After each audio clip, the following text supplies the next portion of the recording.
গোপালগঞ্জ ২ আসনে এবার পুরো চিত্রটাই বদলে গেছে। যে আসনটি দীর্ঘ সময় ধরে আওয়ামী লীগের দুর্গ হিসেবে পরিচিত, সেখানেই এখন বিরোধী দলীয় মনোনয়ন প্রত্যাশীদের তৎপরতায় নির্বাচনী মাঠে তৈরি হয়েছে এক ধরনের উৎসবমুখর পরিবেশ।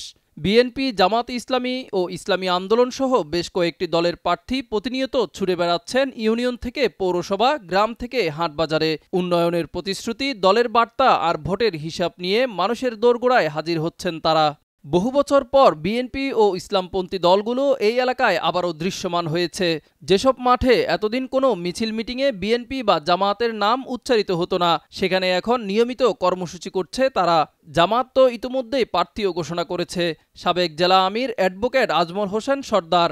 বিএনপি শিবিরে চলছে সাংগঠনিক তৎপরতা, তবে মনোনয়ন নিয়ে সৃষ্টি হয়েছে বড়সড় বিভাজন। বিএনপির মনোনীত প্রার্থী ডাক্তার কে.এম. বাবরের বিরুদ্ধে উঠেছে বিদ্রোহী ত্রিমুখী চ্যালেঞ্জ। সাবেক সভাপতি এম.এইচ. খান মঞ্জু, সিরাজুল ইসলাম সিরাজ ও কেন্দ্রীয় ছাত্রদলের যুগ্ম সম্পাদক তহিদুর রহমান তাজ নিজেদের পক্ষে প্রচারে নেমে মনোনয়ন পুনর্বিবেচনার দাবি তুলেছেন। তাদের অভিযোগ, ডাক্তার বাবর অজনপ্রিয়, তৃণমূলে গ্রহণযোগ্য নন। এই বিভক্তি বিএনপির ঘরে বড় সংকট তৈরি করেছে, আর সুযোগ কাজে লাগাচ্ছে জামাত। ফলে মাঠে জামাত এখন প্রায় বাধাহীন।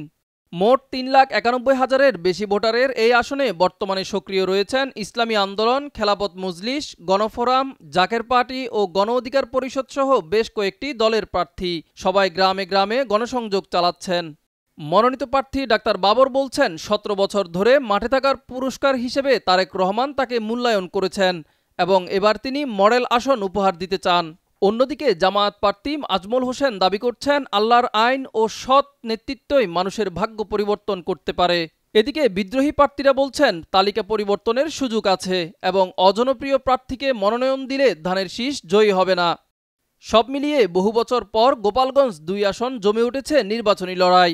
আওয়ামী লীগের দুর্গ হিসেবে পরিচিত এই আসনে বিরোধী দলগুলোর প্রত্যাবর্তন এবার রাজনীতির মাঠে নতুন সমীকরণ তৈরি করবে বলে মনে করছেন স্থানীয়রা।